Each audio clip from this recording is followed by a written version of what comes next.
భగవంతుని ఆరాధనకు, అనుగ్రహానికి ఎంతో ముఖ్యమైనవి పువ్వులు. ఒక్క పువ్వు లేకపోయినా పూజ కూడా చేయలేం. ప్రతినిత్యం పువ్వులతో దేవుణ్ణి అలంకరించడం మన సంప్రదాయం. భగవత్ ఆరాధనలో ఎన్నో రకాల పువ్వులున్నాయి. అలాంటి పుష్పాల్లో ఏ దేవునికి ఏ పువ్వులు అవసరమో ఈ వీడియోలో చూద్దాం.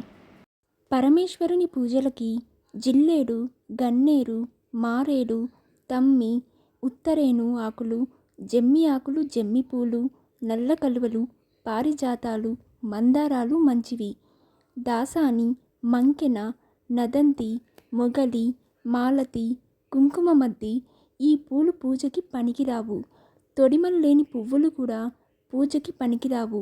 తమ్మి పువ్వుకి పట్టింపు లేదు. మారేడు నందు శ్రీ మహాలక్ష్మి, నల్ల కలువనందు పార్వతి, తెల్ల కలువనందు కుమారస్వామి, చదువుల తల్లి సరస్వతీదేవి, జిల్లేడులో బ్రహ్మ కొండవాగులో, కరవీర పుష్పంలో గణపతి, శివమల్లిలో శ్రీ మహావిష్ణువు, సుగంధ పుష్పాల్లో గౌరీదేవి ఉంటారు.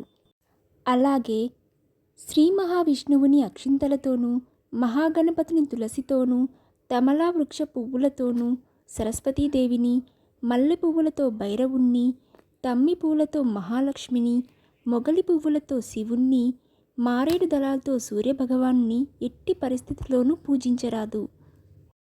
పూలు వాడే విధానం: పూజలకు ఉపయోగించే పూలు చాలా పవిత్రంగా ఉండాలి. వాడిపోయినవి, ముళ్ళు ఉన్నవి, అపరిశుభ్రమైనవి, దుర్వాసన వచ్చే పూలు పూజకి వాడరాదు. శ్రీ మహాలక్ష్మీదేవిని సంపదలకు నిలయంగా పిలుస్తారు. అమ్మవారికి తామర పువ్వు సమర్పించడం చాలా మంచిది. ఆదిదేవుడైన వినాయకుడికి ప్రథమంగా గరిక పూలు సమర్పిస్తారు. అలాగే వినాయకుడికి మందార పువ్వులను కూడా వాడవచ్చు. విష్ణువుకు తులసి అంటే ఇష్టమని అందరికీ తెలుసు. ప్రధానంగా విష్ణువు అలంకార ప్రియుడు కాబట్టి దాదాపు అన్ని పువ్వులను విష్ణువుకి సమర్పించవచ్చు. హనుమంతుడికి తమలపాకులంటే చాలా ఇష్టం కాబట్టి ప్రతి శనివారం తమలపాకులు సమర్పించినట్లయితే కోరిన కోరికలు నెరవేరుతాయి. అలాగే ఎర్రని మందార పూలు ఆంజనేయ స్వామికి సమర్పించవచ్చు. పార్వతీదేవికి అనేక రకాల పువ్వులంటే చాలా ఇష్టం.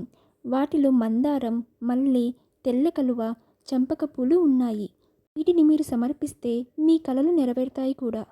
శ్రేయస్కరమైన పువ్వులు అంటే తామర, నందివర్ధనం, కలువ, జాజి, చామంతి, మందారం, నీలాంబరాలు, కనకాంబరాలు, ఎర్రగన్నేరు, నిత్యమల్లి పూజకు ఎంతో శ్రేష్టమైనవి.